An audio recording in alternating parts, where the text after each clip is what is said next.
Y ya tenemos acá en el estudio a Iván Martínez Azueta. ¿Cómo estás, Iván? Buen día. ¿Qué tal, Jorge? ¿Qué tal, Villa? Pues un gusto, como siempre, estar acá en el programa con este frillito. Sí, ¿no? Oye, Iván, coméntanos qué temita traes. Pues quería compartirles mi opinión sobre este debate relacionado con la desaparición de los 7 órganos autónomos por las reformas a la Constitución que se hicieron recientemente, y me han estado preguntando, he visto varios debates. Y bueno, como saben, se desaparecieron 7 órganos autónomos, el INAI, el Instituto Federal de Telecomunicaciones, la Coneval, Mejorendo, relacionado con la mejora de la educación pública, la COFESE, Comisión Federal de Competencia, y la Comisión Nacional de Hidrocarburos y la Comisión Reguladora de Energía, ¿no? Entonces, hay debate al respecto, ¿no? De que se pierde, digamos, los contrapesos que se habían instalado ahí a través de estos mecanismos de gobernanza, que muchos se basan, la mayoría de estos organismos se crearon pues en el periodo neoliberal. La Comisión Reguladora de Energía creo que es de los más viejos, se creó en el 92 junto con las reformas salinistas a la Ley de Servicio Público de Energía Eléctrica. Se fue modificando a lo largo de los sexenios conforme se abrían al sector privado otros ámbitos relacionados con la energía. Muchos se crearon durante el sexenio de Peña Nieto en el marco del Pacto por México, como es el Instituto Federal de Telecomunicaciones, por ejemplo, la propia COFESE, en fin. Y estos organismos se basan en un modelo de gobernanza neoliberal, ¿no? De hecho, se han promovido en otros países desde el Banco Mundial y el Fondo Monetario Internacional. Es la receta neoliberal para, digamos, que se basa en esta idea de que el Estado es corrupto, concentra, poder y demás. Entonces hay que darle espacio a la iniciativa individual, empresarial, privada, ¿no? Estos modelos, ¿no? Estados Unidos no tiene estos modelos, ¿no? No tiene esos modelos, por supuesto, ¿no? Entonces, esto, claro, y ni siquiera están en el TEMEC como tal, ¿no? Sino, insisto, en estas directrices que empujaron esos organismos, ¿no? Y claro, hay digamos, es complejo, hay cosas a favor, cosas en contra, pero ya revisando específicamente cuál es la función, cuál es el objetivo de esos organismos, para empezar, digamos, tomando por ejemplo la COFESE, ¿no? La Comisión de Competencia Económica, que busca, digamos, combatir los monopolios, garantizar la libre empresa. En realidad lo que hacían era consolidar oligopolios, ¿no? Claro. Digamos, realmente vemos como muchos sectores, en realidad ya no es una sola empresa la que concentra, o en algunos en los que el Estado era la empresa que tenía el monopolio, digamos, sobre ciertos sectores que se fueron privatizando, sobre todo a lo largo del sexenio de Salinas, de Zedillo. Pues ahora vemos que en realidad los grandes poderes siguen creciendo, económicos me refiero, los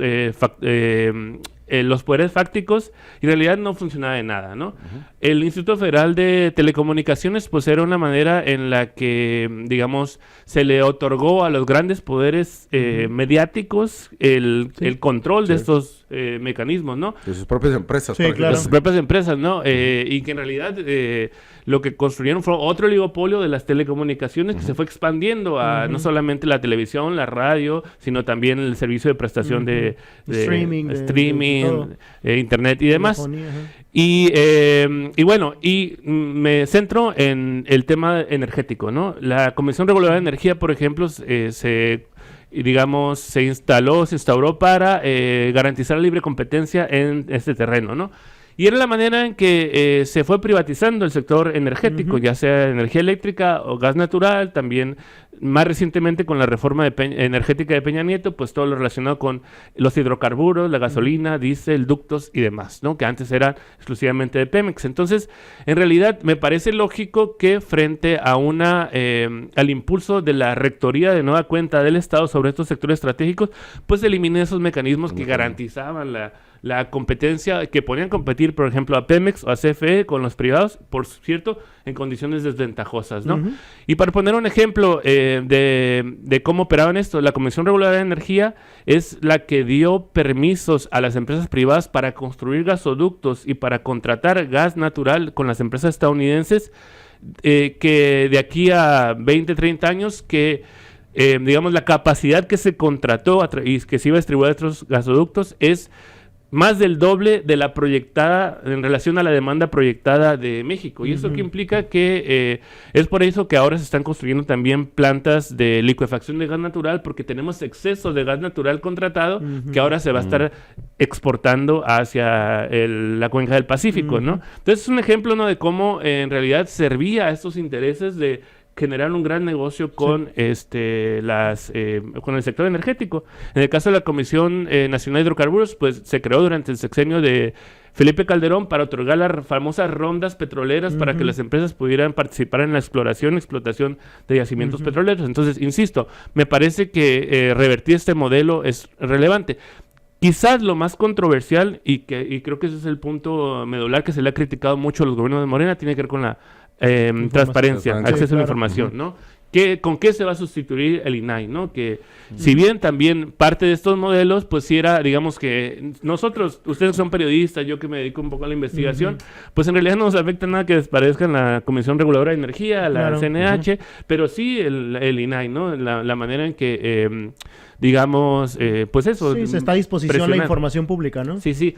Pero el caso contrario, por ejemplo, ahora que estoy haciendo esta investigación doctoral sobre el tema de las actas de la SILA y cómo se ha venido manejando todo el tema de la distribución del agua, pues es un asunto binacional, y entonces me meto a las páginas incluso de la SILA estadounidense, y ahí está toda la información.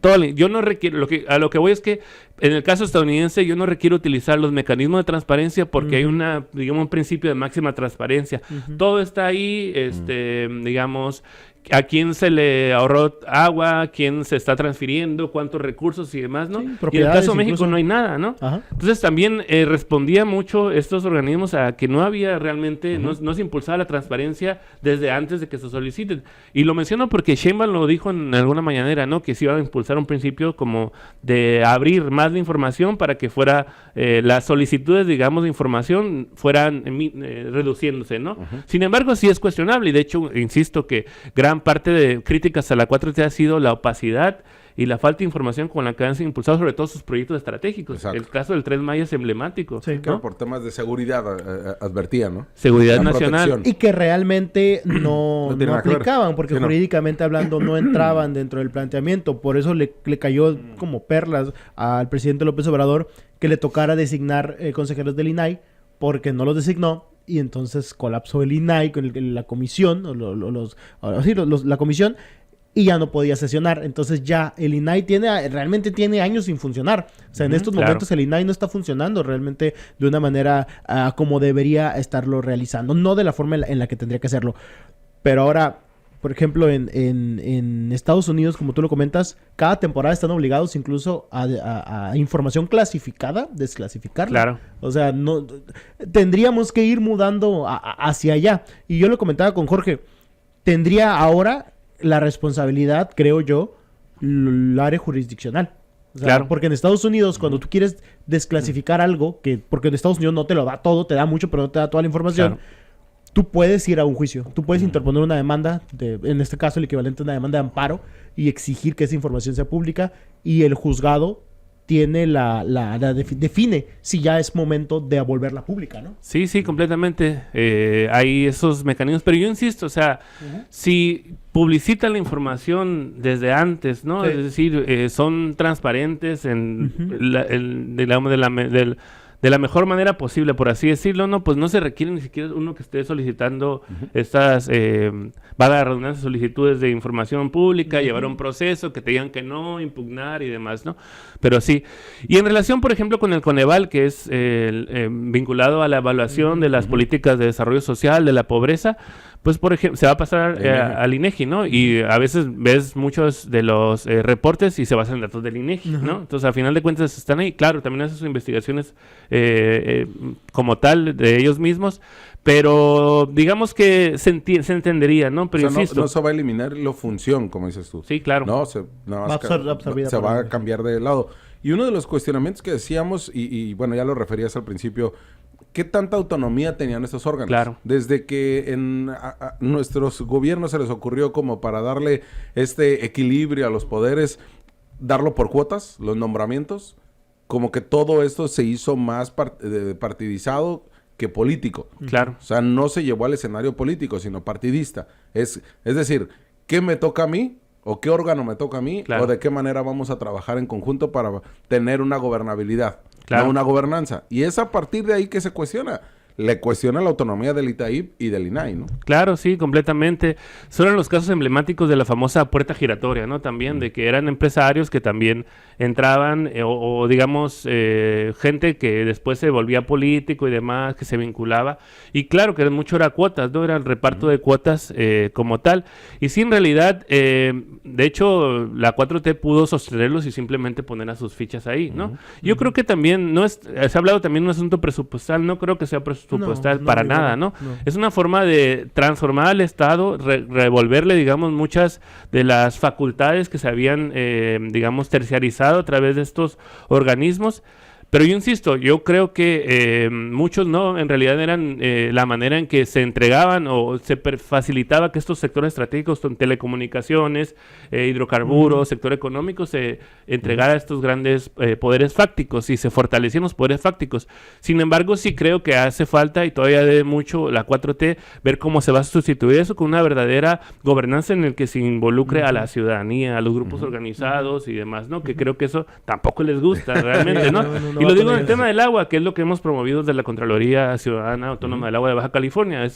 Bueno, no quieren ahí al poder fáctico, pero sí a los grupos que estamos defendiendo el agua, que estamos siendo vigilantes respecto a las decisiones que sí benefician a las mayorías y no a los sectores dominantes, ¿no? Y me refiero porque, aunque no haya organismos autónomos, por ejemplo, la Conagua no es un organismo autónomo, pero aún así sirve a los grandes intereses del agua, ¿no? Es más opaco, además. ¿No? Y es más opaco, ¿no? Entonces, una cosa no garantiza a la otra, ¿no? Pero es, digamos, insisto que se tiene que sí garantizar o buscar que haya más incidencia ciudadana, popular, y que, digamos, para que sea un gobierno que funcione y que sea realmente, digamos, es revertir ya no esos organismos controlados por estos sectores, sino por la ciudadanía, sería el modelo a seguir, ¿no? Ya desde que ponen un junior blanquito siempre en la Comisión del Agua, automáticamente este tipo viene a regalarla, ¿no? Viene a venderla, ¿no? Pero... Y que es de Morelos. Y que siempre es de Morelos.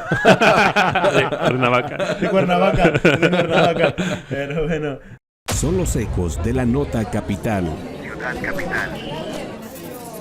Las voces de la ciudad.